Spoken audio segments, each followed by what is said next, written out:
नमस्कार, मेरे हॉन्टेड कहानी परिवार। आज की कहानी मुझे थाने में रखा गया। मेरी कक्ष में कुछ था जिसे मैं ही देख सका। ये कहानी इंटरनेट पर सामने आई एक डरावनी घटना पर आधारित है। इसे सुनने के बाद आप खुद महसूस करेंगे कि कुछ कहानियां सवाल छोड़ जाती हैं। मैं थाने में बैठा था।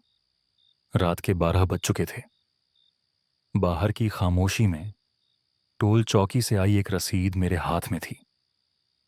उस पर लिखा था रात 11:45, लेकिन मैंने तो थाने में कदम रखा था ठीक 11:50 पर। मेरे सामने एक पुलिस की डायरी रखी थी जिसमें मैंने देखा किचन की लाइट जलती रही। यह एक सामान्य नोट था, लेकिन मैं जानता था कि उस रात किचन की लाइट हमेशा बंद रहती थी। मैं अपने कक्ष में बैठा एक हल्की हलचल महसूस कर रहा था। एक पल के लिए मैंने सोचा कि यह मुझे चिढ़ा रहा है। तभी मेरे डैश कैम की लाइट ने एक अजीब छाया को पकड़ लिया जो बाहर के अंधेरे में धुंधली सी दिखाई दे रही थी। मेरे दिमाग में विचारों का तूफान चल रहा था। इसी बीच मैंने फेसबुक पर एक ग्रुप का मैसेज देखा। एक अनजान नंबर से आया हुआ ओटीपी 8456। मैंने इसे नजरअंदाज कर दिया, लेकिन कुछ अंदर से कह रहा था कि यह कोई मजाक है।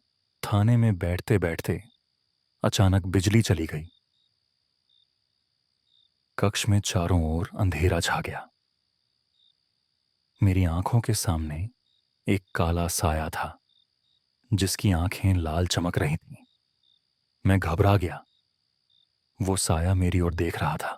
फिर मैंने एक फोन की स्क्रीन पर नजर डाली। ये वही नंबर था जो पहले आया था। यूपीआई ट्रांजैक्शन का रेफरेंस हैवान 01। यह सब अजीब लग रहा था। क्या यह मेरा मन ही था?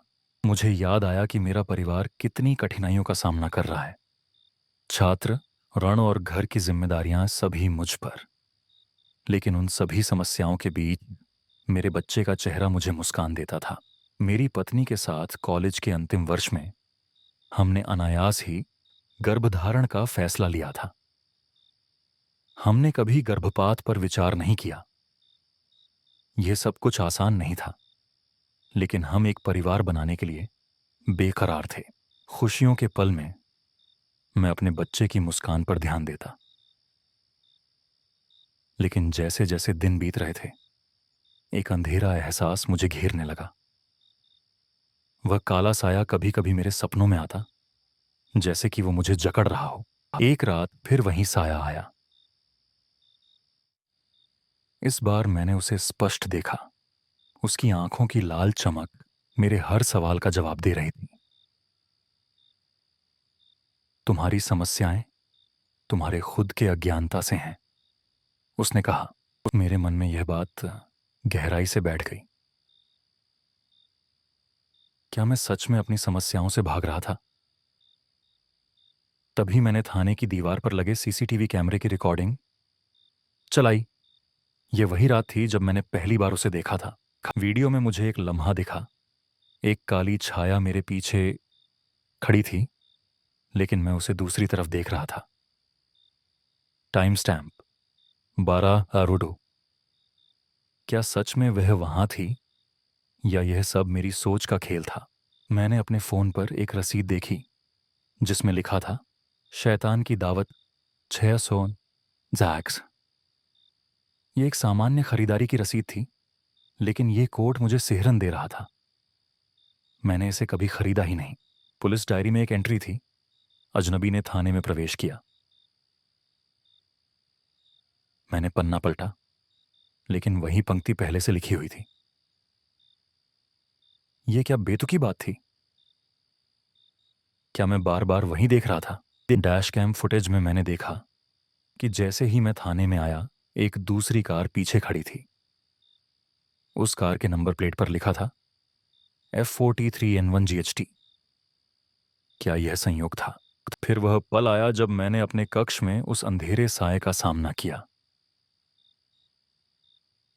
उसने मुझसे कहा, तुम्हारे द्वारा बनाए गए अंधेरे से तुम कभी नहीं भागोगे। यह वाक्य मेरे दिमाग में गूंज रहा था। मैंने देखा कि मेरी पत्नी ने अपने फोन पर एक संदेश देखा। तुम्हारे बच्चे का भविष्य अंधकार में है। यह संदेश उसके चेहरे पर डर की लकीरें बना गया। क्या यह सच था? और फिर सब कुछ अंधेरा हो गया। अचानक मैं अकेला, काले साए के सामने।